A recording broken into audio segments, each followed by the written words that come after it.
ساعت آمد احمد مجتبی، ساعت آمد احمد مجتبی، چاندنی چاندنی کہکشاں کہکشاں، چاندنی چاندنی کہکشاں، ونعوذ باللہ من شرور انفسنا ومن سیئات اعمالنا، من يهده الله فلا مضل له ومن يضلله فلا هادي له، ونشهد أن لا إله إلا الله وحده لا شريك له في الذات ولا في الصفات، ونشهد أن سيدنا وسندنا ومولانا محمدا عبده ورسوله، صلى الله تعالى على خير خلقه محمد وآله وأصحابه وأزواجه وبناته وأهل بيته وأتباعه أجمعين. أما بعد، فأعوذ بالله من الشيطان الرجيم. بسم الله الرحمن الرحيم. لقد من الله على المؤمنين إذ بعث فيهم رسولا من أنفسهم يتلو عليهم آياته ويزكيهم ويعلمهم الكتاب والحكمة وإن كانوا من قبل لفي ضلال مبين. صدق الله مولانا العظيم وصدق رسوله النبي الكريم، ونحن على ذلك لمن الشاهدين والشاكرين، والحمد لله رب العالمين. الہی گر تو مجھ پہ کرم کی نظر کرے، وہ بات دے زباں پر جو دل پر اثر کرے. رخ مصطفیٰ ہے ایسا آئینہ کہ اب ایسا دوسرا آئینہ نہ ہماری بزم خیال میں، نہ دکان آئینہ ساز میں. کی وفا محمد سے تو ہم تیرے ہیں، یہ جہاں چیز ہے کیا لوح و قلم تیرے ہیں. نماز اچھی، روزہ اچھا، حج اچھا، زکوٰۃ اچھی، مگر میں باوجود اس کے مسلمان ہو نہیں سکتا. نہ جب تک کٹمروں میں خواجہ یثرب کے عزت پر خدا شاہد ہے میرا کامل ایمان ہو نہیں سکتا. خدا کے ماننے والا مسلمان ہو نہیں سکتا، بجز حب محمد کامل ایمان ہو نہیں سکتا. اللہ تعالیٰ کی انسانوں پر بے شمار نعمتیں ہیں، جیسے کہ ارشاد باری تعالیٰ ہے وَإِن تَعُدُّوا نِعْمَةَ اللَّهِ لَا تُحْصُوهَا. اگر تم اللہ کی نعمتوں کو شمار کرنا چاہو تو شمار نہیں کر سکتے. ان الانسان لظلوم کفار، لیکن انسان بڑا ہی ظالم اور ناشکر ہے. لیکن ان نعمتوں میں سے دو نعمتیں ایسی ہیں جن کا اللہ تعالیٰ نے احسان جتلایا ہے. چنانچہ ارشاد ہے یمنون علیک ان اسلموا یہ آپ پر احسان جتلاتے کہ ہم مسلمان ہو گئے. قل لا تمنوا علی اسلامکم، ان کو کہہ دو اپنے اسلام کا احسان مجھ پر نہ جتلاؤ. بل اللہ یمن علیکم ان ہداکم للایمان، بلکہ اللہ تعالیٰ احسان جتلاتا ہے تم پر، تمہیں، کہ اللہ تعالیٰ نے تمہیں ایمان کی ہدایت دی. ایک ایمان ایسی بڑی نعمت ہے جس کا اللہ تعالیٰ احسان جتلایا. اور دوسرا احسان جتلایا ہے اللہ کا ارشاد ہے لقد من اللہ علی المؤمنین اذ بعث فیہم رسولا من انفسہم. لام قسمیہ قد تحقیقیہ، مننا ماضی صیغہ. اللہ فرماتے ہیں کہ بے شک اللہ نے مومنوں پر بڑا احسان کیا. اذ بعث فیہم رسولا، جبکہ ان کے اندر اللہ تعالیٰ نے ایز عظیم الشان رسول مبعوث فرمایا. رسول تنوین تعظیم کے لیے بھی ہے، تنکیر کے لیے بڑا عظیم رسول. اور کتنا عظیم اس کی حد معلوم نہیں. اور اس رسول کے کام کتنے ہیں. یتلو علیہم آیاتہ، ایک تو وہ اللہ کے آیتوں کی تلاوت کرتا ہے، الفاظ قرآن کی تعلیم دیتا ہے. اور وَيُعَلِّمُهُمُ الْكِتَابَ وَالْحِکْمَةَ، قرآن پاک اور حدیث پاک کے معانی کی تعلیم دیتا ہے. اور تیسرا وَيُزَكِّيهِمْ، مومنوں کا تزکیہ اور اصلاح فرماتے ہیں. علماء چونکہ انبیاء کے وارث ہیں، جیسے خود حضور سے ارشاد ہے العلماء ورثۃ الانبیاء. ہمارے علماء کرام نے ان تینوں کاموں کو احسن سر انجام کیا، پورا کیا. مدارس جو حفظ قرآن کے مدارس ہیں اس میں قراء اور حفاظ قرآن پاک کی رات دن الفاظ کی تعلیم اور تصحیح اور تجوید پر غور کر رہے، کوشش کر رہے اور اس کو آگے پھیلا رہے. اور جو جامعات ہیں مدارس عربی ہیں ان میں فقہا محدثین وہ کتاب اللہ اور حدیث پاک کی تعلیم دیتے ہیں. وَيُزَكِّيهِمْ، اور تیسرا کام ہے مشائخ اعظام خانقاہوں میں لوگوں میں تزکیہ اور اصلاح کرتے ہیں. بہرحال آپ اللہ تعالیٰ نے دو نعمتوں کا احسان جتلایا، ایک ایمان اور دوسرا حضور صلی اللہ علیہ وسلم کی بعثت. اور کیوں نہ ہوں آپ صلی اللہ علیہ وسلم کی شان بڑی عظیم ہے.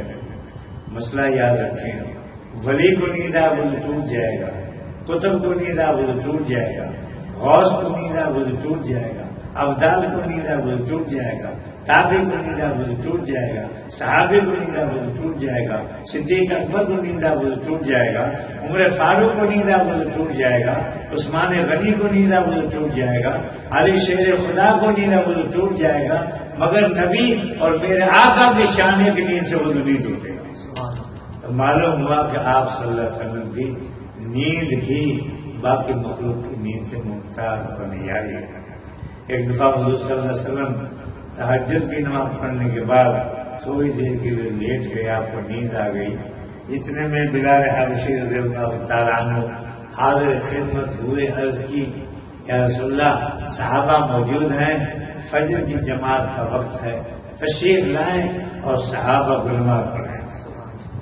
میرا تیرا امام کو ناظرہ خان ہوگا، کوئی حافظ قرآن ہوگا، کوئی قاری صاحب ہوگا، کوئی شیخ الحدیث ہوگا، کوئی پیر صاحب ہوگا، لیکن صحابہ کی شان کے قربان جائیے، ان کے امام الانبیاء والمرسلین تھے.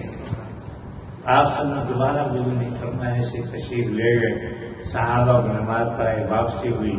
اما عائشہ صدیقہ رضی اللہ تعالی عنہا حاضر خدمت تھی، عرض کی یا رسول اللہ آپ کو تو نیند آ گئی تھی، آپ نے دوبارہ وضو نہیں فرمائیے، کیا مسئلہ ہے؟ تو حسن سوال بھی حسن علم کی دلیل ہے. فرمایا عائشہ عینایا تنامانی ولا ینام قلبی، عائشہ میری آنکھیں تو سوتی، میرا دل نہیں سوتا. وجہ اس کی یہ ہے کہ نبی کا خواب بھی وحی الہی ہوتی ہے. اگر دل سو گیا وحی کی بات کیسے ہوگی؟ فلما بلغ معه السعي، جب اسماعیل علیہ السلام دوڑنے کی عمر کو پہنچے. قال یا بنی، فرمائے بیٹے، انی ارا فی المنام، میں نے ایک خواب دیکھا ہے. خواب کیا دیکھا ہے؟ انی اذبحک، خواب یہ دیکھا ہے کہ میں تجھے ذبح کر رہا ہوں. فانظر ماذا تری، بتا اب تیری رائے کیا ہے. لیکن باپ اگر ابراہیم خلیل اللہ تھا، بیٹا بھی جو اسماعیل ذبیح اللہ تھا، کہنے لگا قال یا ابت فعل ما تؤمر، اے ابا جان وہ کام کر گزریے جس کا آپ کو امر اور حکم ہوا ہے. ستجدنی ان شاء اللہ من الصابرین، اے ابا جان انشاءاللہ مجھے صابروں میں سے پائیں گے. صبر کی وہ تاریخ رقم کی دنیا اس کی مثال پیش کرنے سے کر سکتی. فلما اسلما، جب دونوں رب کے حکم کے سامنے جھک گئے، باپ ذبح کرنے کے لیے تیار، بیٹا ذبح ہونے کے لیے تیار. یہ ہے اسلام. اب تو نماز نہیں پڑھی جا رہی، روزے نہیں رکھے جا رہے، اور ان کا حال یہ ہے کہ باپ بیٹے کو ذبح کرنے کے لیے تیار اور بیٹا ذبح ہونے کے لیے تیار. وَتَلَّهُ لِلْجَبِينِ، اور ان کو پیشانی کے بل لٹا دیا. اب ابراہیم علیہ السلام چھری چلا رہے، زور لگا رہے، ادھر سے زور لگ رہا، ادھر سے حکم ہو رہا خبردار چھری تو نے میرے اسماعیل کا بال بھی کاٹا ہو. یہ زور لگا رہے تھے. وَنَادَيْنَاهُ أَن يَا إِبْرَاهِيمُ، ہم نے آواز دی ہے ابراہیم، قد صدقت الرؤیا، تو نے خواب کو سچ کر دکھایا. ایک پرچہ تو وہ کہ امتحان دینے والا کہے مشکل، اور ایک پرچہ کے امتحان لینے والا کہے مشکل. اللہ فرماتے ہیں ان ھذا لہو البلاء المبین، بے شک یہ بہت بڑا امتحان تھا. ان تحقیق کے لیے، لام تاکید کے لیے، وہ ضمیر فصل وہ بھی تاکید کے لیے، جملہ اس میں وہ بھی تاکید کے لیے، المبین صفت ہے. 5 تاکیدوں کے ساتھ اللہ فرما رہے ہیں یہ بہت بڑا امتحان تھا. کہنا بھی آسان، سننا بھی آسان، لیکن کرنا ابراہیم خلیل اللہ علیہ السلام کا. عرض کرنے کا مقصد یہ ہے کہ ابراہیم علیہ السلام کو براہ راست حکم نہیں ہوا تھا، خواب تھا. لیکن خواب نبی کا تھا. نبی کا خواب اور ہوتا ہے، غیر نبی کا خواب اور ہوتا ہے. تو نبی کی نیند بھی باقی مخلوق سے ممتاز و نیائی ہو. اس لیے ہم کہتے ہیں یا صاحب جمال بیا سید البشر، یا صاحب جمال بیا سید البشر، من وجہ کر منیر لقد نور القمر. اے سارے انسانوں کے سردار، اے حسن و جمال والے، مجھے تو یوں معلوم ہوتا ہے کہ چاند کو نور بھی تیرے چہرے انور سے لا يمكن الثناء كما كان حقه، بعد خدا بزرگ تو ہی قصہ مختصر. جیسے حق ہے آپ کی تعریف ہو ہی نہیں سکتے، بس یوں کہیں گے خدا سے کم اور ساری کائنات سے بڑھ کر. نکاح کرتا ہوں اگر ایک پلے میں سارے ولی، سارے غوث، سارے افتاب، سارے ابدال، سارے تابعین، سارے صحابہ، سارے انبیاء، سارے رسول، سارے جن، سارے ملائکہ، 14 طبق کی شان ایک پلے میں ہو اور ایک پلے میرے آقا کی شان ہو، 14 طبق کی شان کم ہو جائے گی اور میرے آقا کی شان بڑھ جائے گی. اس لیے ہم کہتے ہیں دیکھو ہر نبی کو اللہ کا قرب حاصل ہوتا ہے، اللہ کے قریب ہوتا ہے. اور موسیٰ علیہ السلام تو اللہ کے کلیم تھے اور ان کو اللہ کا قرب حاصل تھا. ولما جاء موسیٰ لمیقاتنا وکلمہ ربہ، موسیٰ علیہ السلام کوہ طور پر حاضر ہوئے تو اللہ تعالیٰ نے ہم کلامی کا اعزاز اور شرم بخشا. تو ظاہر بات ہے کہ اللہ کے کلام میں وہ کشش اور جاذبیت تھی. موسیٰ علیہ السلام پکار اٹھے رب ارنی انظر الیک، یا اللہ جیسے ہم کلامی کا اعزاز بخشا ہے، یا اللہ اپنا دیدار بھی کرا دے. اللہ نے فرمایا لن ترانی، اے موسیٰ تو ہرگز دیکھ سکتا ہی نہیں، ولیکن انظر الی الجبل، تو پہاڑ کی طرف دیکھ، فإن استقر مکانہ فسوف ترانی، اگر یہ پہاڑ اپنی جگہ برقرار رہا تو شاید تو دیکھ سکے۔ فلما تجلی ربہ للجبل، جب اللہ تعالیٰ نے تجلی موسیٰ علیہ السلام پر نہیں ڈالی پہاڑ پر، جعلہ دکن وخر موسیٰ صاعقہ، پہاڑ ریزے ریزے ہو گیا اور موسیٰ علیہ السلام بے ہوش ہو کر گر گئے۔ ادھر موسیٰ کلیم کا حال دیکھ ان کو فرمایا لن ترانی، ادھر حال یہ کہ دیدار کے لیے خود بنا۔ قرب موسیٰ اور ہے، قرب محمد اور ہے، قرب موسیٰ اور ہے، قرب محمد اور ہے، پورے سینہ اور ہے، عرش معلا اور ہے۔ گل کو کیا مشابہت، گل کو کیا مشابہت اس رخ لالا زار سے، اس کی بہار اور ہے، اس کی بہار اور ہے۔ بلکہ یوں ہے، اے موسیٰ نہ تیری آنکھ نے دیکھا، نہ چشم انبیاء نے دیکھا، اے موسیٰ نہ تیری آنکھ نے دیکھا، نہ چشم انبیاء نے دیکھا، مجھے دیکھا تو اے موسیٰ نگاہ مصطفیٰ نے دیکھا۔ ایسے شان والے نبی سے محبت ضروری ہے۔ آپ صلی اللہ علیہ وسلم خود ارشاد ہے، لا یؤمن احدکم حتی اکون احب الیہ من والدہ وولدہ والناس اجمعین، تم میں سے کوئی شخص اس وقت تک کامل مومن نہیں بن سکتا جب تک کہ میں اس کے نزدیک اس کے والدین اور اس کی اولاد سارے انسانوں سے محبوب نہ بن جاؤں، اس وقت تک مومن نہیں ہے۔ صحابہ کرام نے حضور صلی اللہ علیہ وسلم پر وطن، برادری، مال، بیٹ، اولاد سب کو قربان کر دیا۔ اس کی وجہ کیا تھی کہ ان کو حضور صلی اللہ علیہ وسلم سچی محبت، یہ معیار و محور ہے۔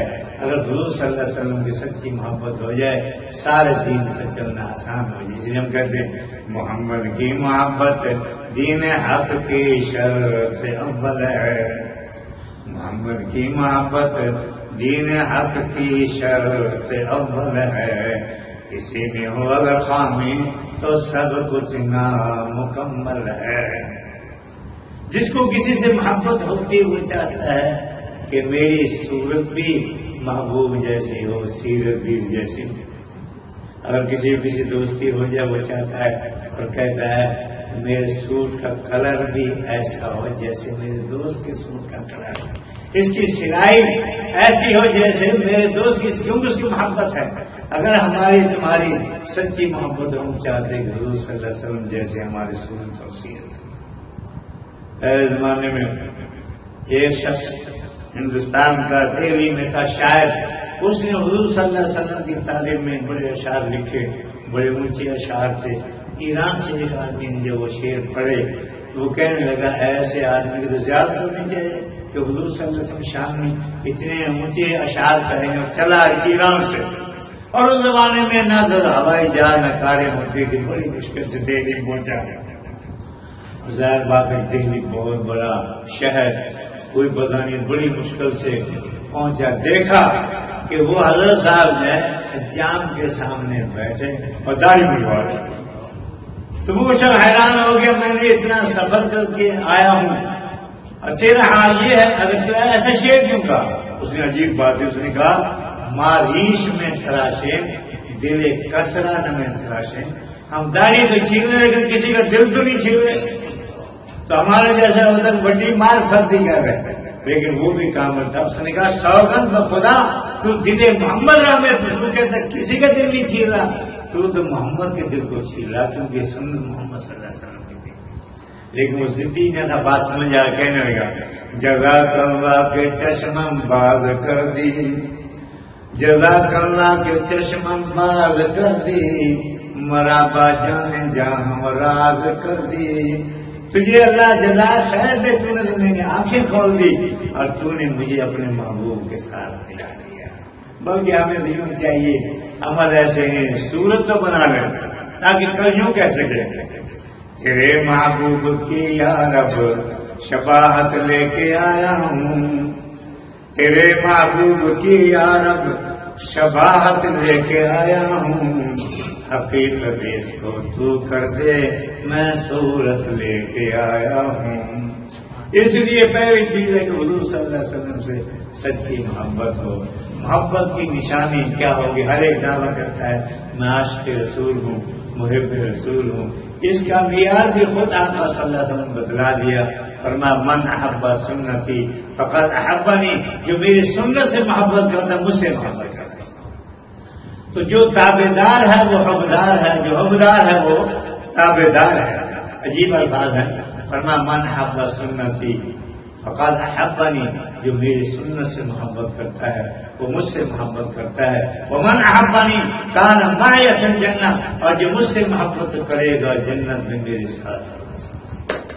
اور صحابہ سمجھتے تھے دنیا آخرت کی کامیابی حضور صلی اللہ علیہ وسلم کی سنت میں۔ حضرت عمر فاروق رضی اللہ تعالی عنہ کا دور تھا، ایک سپہ سالار کو کفار کے مقام بھیجا لیکن فتح میں تاخیر ہو رہی ہے، تو اس سپہ سالار نے عمر فاروق رضی اللہ تعالی عنہ کی خدمت میں خط لکھا اور عرض کی پتہ نہیں کیا وجہ ہے کہ فتح میں تاخیر کیوں ہو رہی ہے۔